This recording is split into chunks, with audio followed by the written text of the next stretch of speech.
بھی کوئی یکجہتی کا اظہار کر لوں. ہاں اچھا، ایک تو یہ ہے کہ جس طرح آپ نے بات کی کہ احمدی کمیونٹی کی، اور میں ابھی کل کی ڈان اخبار میں خبر پڑھ رہا تھا کہ ایک تو ان کی جو عبادت گاہیں ہیں مختلف جگہوں پہ گرائی جا رہی ہیں، تو ظلم یہ ہے کہ وہ عام شہری نہیں ہے، ادھر پولیس جو ہے وہ لیڈ لے رہی ہوتی ہے. ٹھیک ہے، پولیس کر رہی ہے. اچھا، اب ان کو پوچھا جائے، پہلی بات تو یہ ہے کہ ان پر بات کرنا یہ ہے کہ یہ بھی خطرہ لگا رہتا ہے کہ کوئی یہ نہ کہے کہ یہ بھی احمدی.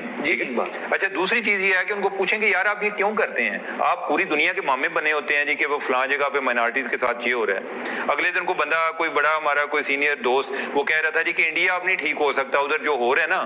میں نے کہا جی آپ کو انڈیا کی فکر پڑی ہوئی، پاکستان میں بڑی دیر سے ہو رہا ہے یہی کام. تو ہمیں یہ تو پتہ چلتا ہے جی کہ آئین نے ایک تو ریاست کا ویسے کام نہیں ہے جو ذوالفقار علی بھٹو کے دور میں ہوا، یعنی کہ آئین میں جو ان کو غیر مسلم ڈکلیئر کیا گیا، یعنی کہ لوگ طے کر لیں، یہ آئین ریاست نے اپنی ذمہ داری لی ہے، لیکن آپ نے کر دیا